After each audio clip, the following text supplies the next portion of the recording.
Ya, oke. Selamat malam semua, waktu gua bikin konten. Oke, ini video akan lumayan panjang dan lumayan membosankan kalau nggak tertarik sama topiknya.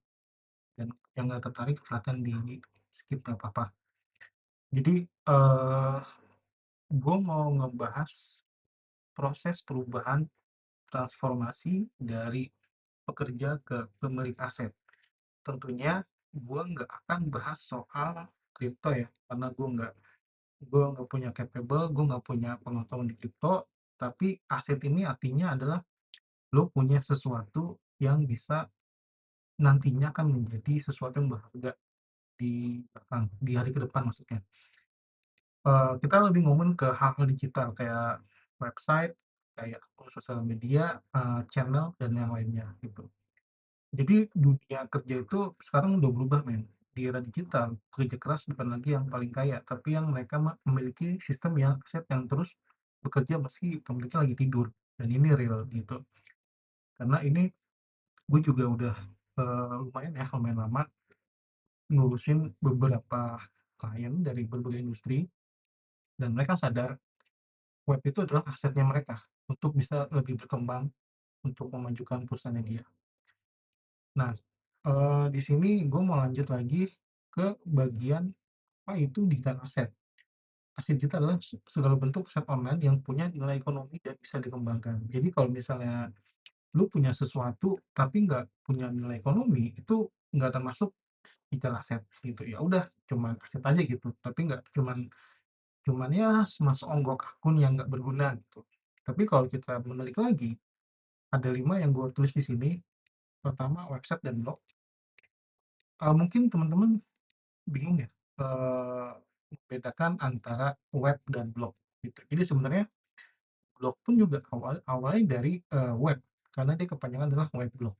Kalau website itu dia biasanya untuk yang skala besar, skala yang punya banyak sekali, nilai, banyak sekali sebuah konten yang dijadikan kendaraan bisnis gitu. Kayak misal, perusahaan FMCG yang pernah gue kerjain itu, dulu ya waktu di agensi dia bilangnya adalah website, ya karena mereka punya banyak sekali konten di sana dan punya halaman produk di sana. Tapi kalau blog itu ya lu cuma nulis aja, nulis artikel yang nantinya akan dikonversi menjadi traffic dan leads atau sales gitu. Jadi salah satu digital asset pertama yang gue taruh adalah web dan blog. Terus berikutnya channel YouTube atau akun sosial media, dan ini juga, salah satu aset ya. Channel YouTube yang berkembang itu akan jadi aset di suatu hari nanti gitu, dan akun sosial media. Makanya, brand itu berlomba-lomba bikin gimana channelnya mereka dan sosial media mereka tuh lebih berkembang.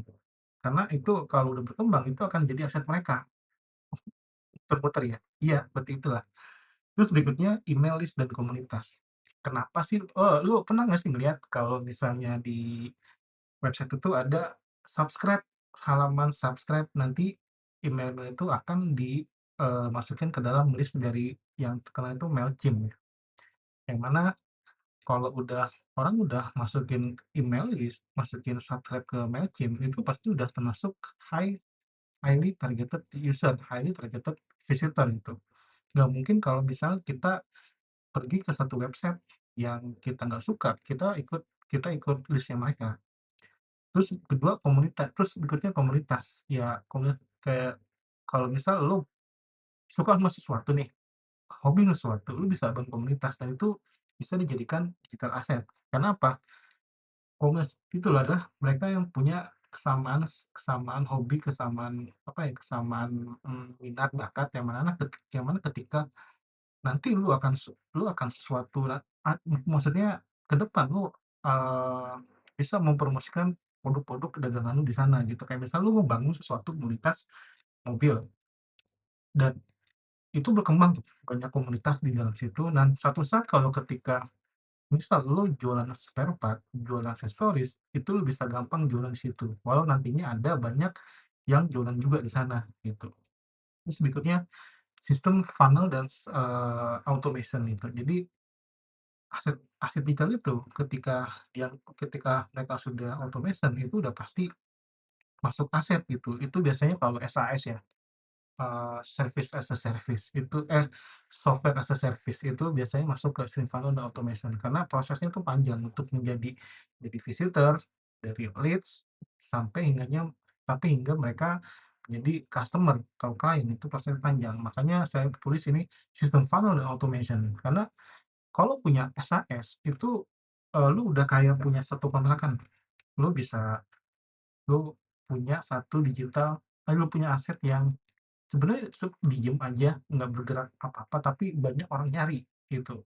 Gue pernah baca ada satu, enabler di luar ya, bikin e-commerce itu, apa namanya, itu mereka ARR-nya per tahun tuh bisa 30.000 gitu, kan USD ya, bukan bukan rupiah, lumayan kan. Ya karena mereka udah tahu target audiensnya siapa, di audiens itu kebutuhannya apa, dibikinlah sebuah sistem software dan orang akan langganan, seperti itu.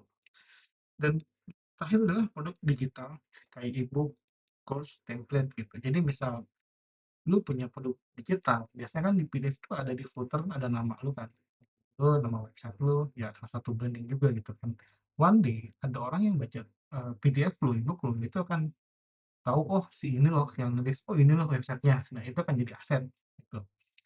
Bisa e-book juga, bisa juga, course atau mini course atau template yang bisa lu bikin di Canva atau yang lainnya gitu. Jadi udah paham ya, apa itu digital asset. Ada 5 yang gua tulis ini. Terus berikutnya, eee, kerja ini bukan yang untuk uang versus aset yang menghasilkan uang gitu. Jadi kalau bekerja itu, ya kita tahulah selalu tukar waktu dengan uang. Kita aman tapi terbatas, fokus pada penghasilan bulanan. Ya kita punya tanggung jawab untuk perusahaan, kita masuk ke jam yang sesuai ditentukan, kita punya kewajiban untuk memenuhi kebutuhan perusahaan gitu kan. Itu pekerja ya. Dan pekerja itu dia nggak bisa menambah pendapatan lebih di perusahaan yang mereka kerja, tapi mereka bisa meningkatkan pendapatan di luar perusahaan yang mereka kerja. Tahu maksudnya? Kayak misalnya cari side job lah, ya bikin automation tadi gitu kan. Tapi kalau pemilik aset, dia tuh bangun sistem yang jalan sendiri, tapi lebih berisiko, tapi potensinya tak terbatas. Maksudnya, paham nggak maksudnya? Dia tuh bisa jalan sendiri tanpa harus lo ngulik-ngulik setiap hari. Ya itu nanti banyak banyak metode lah, dan lebih berisiko tapi potensi nggak terbatas. Berisikonya adalah ketika lo salah pilih produk men, lo salah pilih produk, salah pilih service, ternyata nggak laku di pasaran, gitu. Tapi potensinya nggak terbatas sebenarnya. Dan sebenarnya kalau lu sebelum meluncurkan sebuah produk, itu kan ada namanya research and development kan, R&D gitu. Tapi yang gue dengar dari beberapa teman gua, mereka bilang R&D itu mereka nggak sepenuhnya bisa membantu bisnis temen gua gitu. Karena dia mau keluarin satu produk atau service, ketika habis R&D-nya 200 juta, itu nggak jadi apa-apa gitu. Jadi keinget slogannya Tokopedia ya, "Mulai aja dulu," gitu. Jadi untuk yang duitnya terbatas atau duitnya masih tumpah-tumpah, itu ya R&D perlu, tapi, opsional sih menurut gue ya. Kalau R&D itu yang bener adalah menurut gue, lu nge-burning money di platform Meta Ads atau yang lainnya gitu kan, atau Google Ads, dan dari sana lu tahu ternyata orang-orang ini loh yang butuh produk lo gitu loh. Orang-orang di daerah ini loh yang butuh produk lo, seperti itu. Jadi R&D di depan itu opsional. Maksudnya R&D yang tanpa melibatkan platform periklanan itu opsional ya. Mau ya nggak apa-apa, ya nggak perlu nggak apa-apa. Tapi gue pribadi, gue nggak butuh R&D di depan sebelum sebelum mau mulai kerja. Tapi gue langsung R&D burning money, test and trial gitu. Dan mindsetnya adalah ada 4 mindset yang gue tulis di sini, mindset utama jadi pengusaha digital modern, kayak dari konsumen ke produsen. Banyak gue juga ngerasain ya, gue tuh dulu, jualan ikan men, jualan ikan hias, cuman nggak sukses, nggak berhasil. Karena yang tadinya gue pemain ikan, jualan ikan pemain ikan, hobis ikan, tapi tahu-tahu gue ngeliat peluangnya tuh gede juga nih. Tapi karena ada sesuatu yang nggak bisa gue ceritain, akhirnya gue berhenti bisnis ikan. Dan ini juga bisa jadi mindset utama lu. Mulai data yang tadinya lu cuma beli beli pakai produknya atau apapun itu, lu jadi produsen. Kayak contoh kecil gini, misalnya gini, eee, lu suka sama seblak, akhirnya lu bikin seblak dong. Seblak yang dengan berbagai tipe dan dengan berbagai jenis model, itu maksudnya adalah dari konsumen ke produsen. Tapi itu untuk, itu untuk seblak ya, kita ngomongin hasil digital.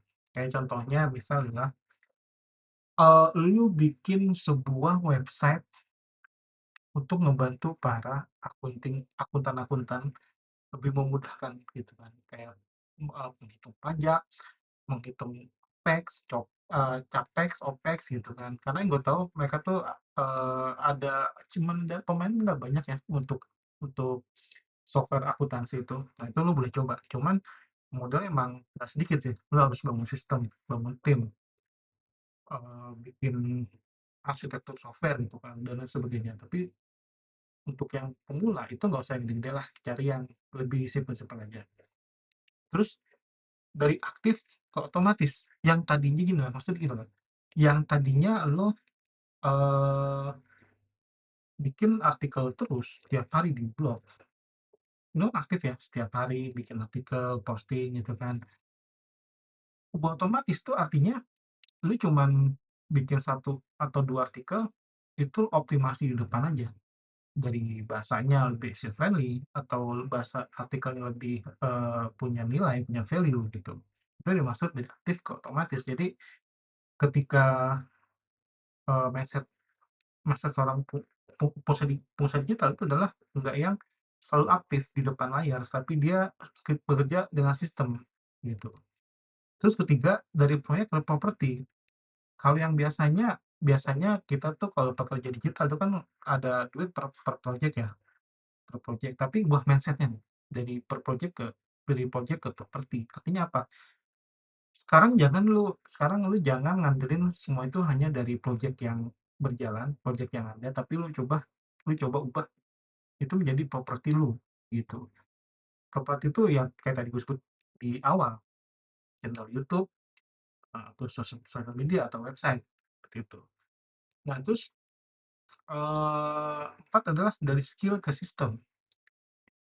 Kalau kalau sekarang lu banyak kan di skill yang lu coba, implement, karena lu orang gajian, sekarang lu coba ganti ke sistem.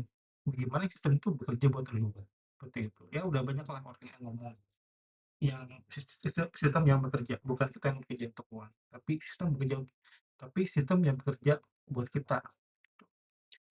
Nah, terus, ada lagi nih mungkin temen-temen udah tahu ya, namanya Pareto ya, jadi prinsip 80/20 digital aset.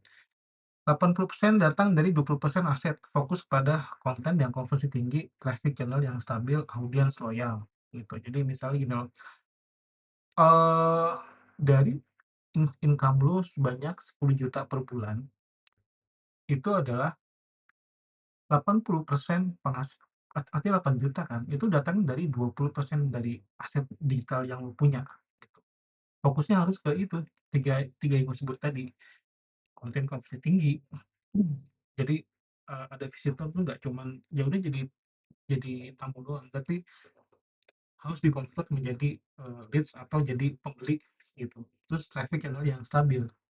Jadi kalau misalnya di organic search SEO ya SEO aja gitu kan, atau punya banyak, link outbound link di luar, mungkin bisa dari, referral atau ya yang lainnya. Paling nggak dari banyak channel yang nge-contribute traffic itu lebih stabil, kayak terus berikutnya audience loyal, seperti itu.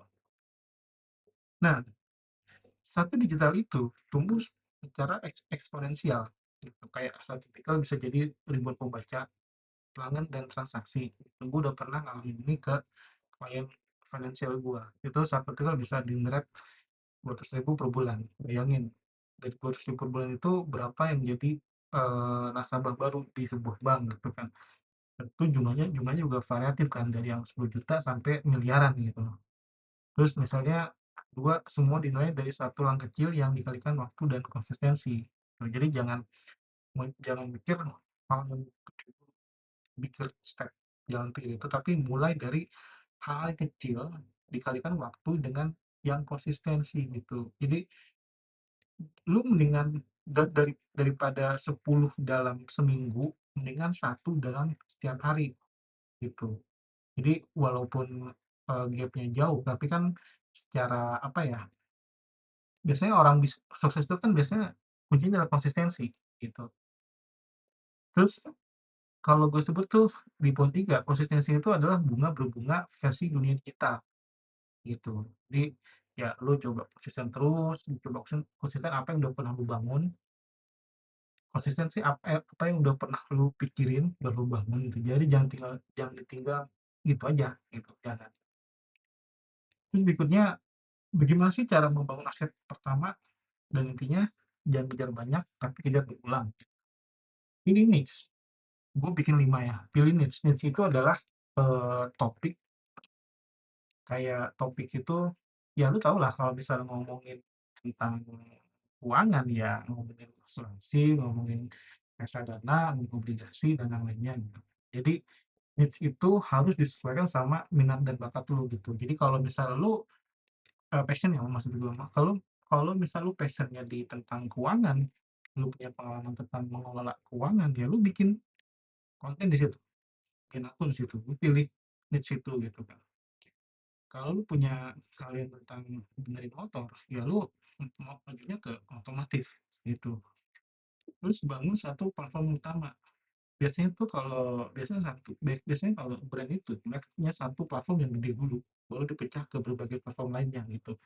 Lu mau pilih di mana dulu, mau di website dulu, mau di channel YouTube dulu atau yang lainnya, tapi usahakan bangun satu platform yang utama. Terus fokus pada value, bangun database audience. Ini seperti email list sama komunitas tadi ya, yang dari awal yang gue sebut gitu kan. Yang terakhir itu adalah monetisasi dan reinvest. Apa sih maksudnya? Lu udah monetize produk lu, monetize website lu, monetize channel lu, giliran sekarang lu coba reinvest lagi gitu. Kayak misal yang tadinya lu cuman punya satu orang developer nih, tapi lu udah monetize duit lu gitu kan. Sementara lu harus explore lagi, lu harus berkembang lagi, growth lagi kan. Berarti lu kan butuh satu developer lagi lu buat untuk bikin satu aplikasi yang bisa mensupport pelanggan tuh. Itu yang dimaksud reinvest. Jadi kalau step pertama itu harusnya setelah mengetes itu harus reinvest lagi ke orang terutama ya, ke sources kan. Kalau lu berjalan dengan sistem berarti lu harus invest ke kayak misalnya feature-feature dari sebuah script yang lu beli gitu kan. Terus, nah, aset digital adalah leverage modern gitu. Kalau zaman dulu cara meleverage aset adalah kayak misalnya apa ya, kayak leverage modern itu ya dengan satu aset kita bisa menjual ke ribuan orang, bisa hadir di banyak platform, bisa hasilkan income dari banyak sumber. Kayak misal contoh nih, bisa jual ke ribuan orang.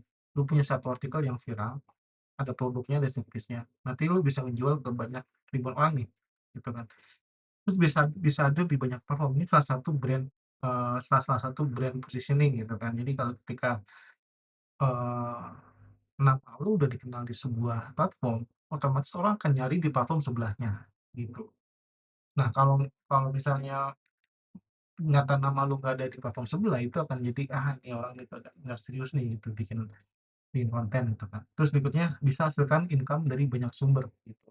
Jadi kalau kata orang bule kan bilang don't put eggs in one basket gitu kan. Jadi eh, berusahalah berusahalah untuk bikin banyak money source gitu. Terus eh, coba berpikir seperti pemilik bukan seperti pekerja, gitu. Gue bikin 4 nih, jangan kejar gaji, tapi kejar aset. Harus diubah nih pola mindset-nya nih. Gaji itu nggak akan naik kecuali lu dapat promosi, ya promosi doang atau lu resign gitu kan. Tapi aset itu kan tinggal tergantung gimana lu bisa mengolahnya, gimana lu bisa me-leverage-nya gitu. Kedua, jangan takut rugi, takutlah stagnan gitu. Rugi itu pasti men.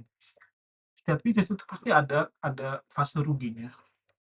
Jangan tapi lu takutnya sama stagnan. Ketika bisnis lu gitu-gitu aja nggak berkembang, nggak ada growth itu kan tuh bahaya banget gitu kan. Terus jangan puas punya skill tapi bangun sistem kita gitu seperti sebelum-sebelumnya. Jadi eh lu harus punya skill double, triple, quartet gitu. Jadi jangan cuma satu aja lu punya skill. Dan skill itu bisa maksudnya adalah ke investasi kalau zaman Gen Z sekarang nyebut investasi gitu. Zaman kalau Gen Z kan sekarang Gen Z tuh bilang mereka lebih pilih rumah ngontrak tapi dia upgrade skill terus daripada dia punya KPR tapi dengan bisa upgrade skill. Terus ini lebih penting adalah jangan sibuk kerja tapi sibuklah untuk tumbuh. Ini beda ya.